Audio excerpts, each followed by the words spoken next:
ஆன்மீக கதை. பண்டரிநாதனின் கண்ணீர் சிலையாக மாறிய கானோ பாத்திரை. பாண்டுரங்கனை கணவனாக ஏற்ற கானோ பாத்திரையின் அகண்ட பக்தி பண்டரிபுரத்தில் தெய்வீக ஐக்கியமாகி தான்றி மரமாக வெளிப்பட்ட அதிசய ஆன்மீக கதை. இசைவேளாளர் குலத்தில் சியாமா என்ற பெண்மணியின் மகளாகப் பிறந்தவள் கானோ பாத்திரை. அவள் பேரழகி, பக்தி மிகுந்தவள். அவளது இனிமையான குரலில் எல்லோரும் மயங்கினர். இசையில் மட்டுமன்றி நாட்டியத்திலும் தேர்ந்தவள் கானோ பாத்திரை.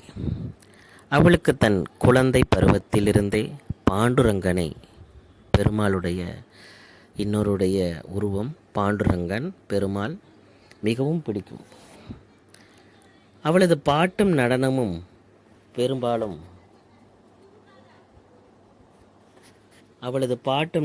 பெரும்பாலும் பாண்டுரங்கனை பற்றியதாகவே இருந்தன.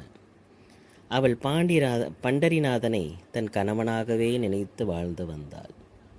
பக்தன் ஓரடி நடந்தால் பகவான் பல அடிகள் பக்தனை நோக்கி வருவான் என்பார்கள். ஆனால் கானோ பாத்திரையோ சதா சர்வகாலமும் பாண்டுரங்கனையே நினைத்து வாழ்ந்தாள். அவளது தாயார் அரண்மனையில் நடனமாடுபவர். அவர் கானோ பாத்திரையையும் அரண்மனைக்கு ஆட அழைத்தார். ஆனால் அவள் அதை விரும்பவில்லை. இவளது ஆடல் பாடலை கோவிலில் பார்த்து மயங்க அரசர் ஒருவர் கானோ பாத்திரையை மனம் புரிய விரும்பினார். அச்சமயம் பண்டரிபுரம் செல்லும் பஜனை குழு ஒன்று இவள் இருந்த ஊருக்கு வந்தது. அவர்கள் பஜனையில் கலந்து கொண்ட கானோ பாத்திரை அவர்களுடன் பண்டரிபுரம் செல்ல விரும்பினாள். பாண்டுரங்கன் மீது பித்தாக இருந்ததால் பஜனை கோஷ்டியுடன் சென்று பாண்டுரங்கனை தரிசிக்க ஆசைப்பட்டாள். இதற்காக தன் தாயாரிடம் சம்மதம் கேட்டால் அவளும் சம்மதிக்க கானோ பாத்திரை தம்புரா மற்றும் சிப்லாக்கட்டை எடுத்துக்கொண்டு அவர்களுடன் யாத்திரை கிளம்பினாள். பண்டரிபுரத்தை அடைந்து பீமா நதியில் நீராடினாள், ஆடினாள், பாடினாள். அவளுக்கு இந்த பஜனை பயணம் பேரானந்தத்தை தந்தது. இவளை மணக்க விரும்பிய அரசன் தன் சேவர்களை அனுப்பி அவளை இழுத்து வரும்படி கட்டளையிட்டான். சேவகர்களும் அங்கு வந்து அவளை தங்களோடு அழைத்து வரும்படி கூறினர்.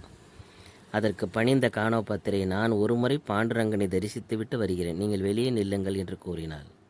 கோவிலின் உள்ளே சென்றவள், கண்ணா, பிறந்தது முதல் உன்னையே நினைத்து வாழ்கிறேன், என்னை உன்னோடு அழைத்துக்கொள் என்று உருகி பகவானிடம் வேண்டினாள். அப்போது ஆலய மணிகளின் பேரொளி கேட்டது. சங்கம் முழங்கியது. வேத ஒளியு விண்ணதிர கேட்டது. பண்டரிநாதனின் கண்ணிலிருந்து வெளிப்பட்ட பேரொளியால் கானோ பாத்திரை கலந்து ஐக்கியமானாள். அதன் பிறகு அவளது உடல் அடியற்ற மரம் போல் கீழே விழுந்தது. இதை கண்ட அர்ச்சகர்கள் அவளது உடலை ஒரு குழியில் இட்டு புதைத்தனர். அப்போது அங்கே ஒரு திவ்ய பிரகாசம் தோன்றியது. கண் சிமிட்டும் நேரத்தில் அந்த இடத்தில் ஒரு தாண்டிக்காய் மரம் முளைத்து தோன்றியது. அதில் பச்சை இலைகளும் பூக்களும் மலர்ந்த நறுமணம் நாலா பக்கமும் பரவியது. வெளியே நின்றிருந்த சேவகர்கள் நடந்ததை நம்பாமல் அர்ச்சகர்களை விலங்கிட்டு அரண்மனைக்கு அழைத்து சென்றனர். அர்ச்சகர்கள் மன்னரிடம் நடந்த உண்மைகளை கூறினர். அதை நம்பாத அரசன் நேராக கோவிலுக்கு வந்தான். அங்கே திடீரென்று தோன்றியிருந்த தான்றி மரத்தை காண்டான். அதற்குள் மக்கள் அந்த மரத்திற்கு தீபமேற்றி வழிபாடுகள் நடத்த தொடங்கியிருந்தனர். மக்கள் தெய்வமாக போற்றும் கானோ பாத்திரையை தவறாக எடை போட்டதற்காக மன்னர் அர்ச்சகர்களிடம் மன்னிப்பு கேட்டுக்கொண்டார்.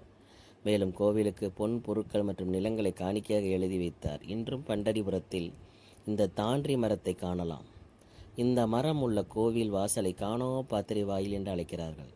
பகவான் மீது எல்லையற்ற பக்தி கொண்டிருந்தால் அவர்கள் மீது பகவான் அளவற்ற கருணை மழை பொழிந்து அவர்களை தடுத்தாட்கொள்வார் என்பது இக்கதையின் மூலம் மிக அழகாக விளங்குகிறது.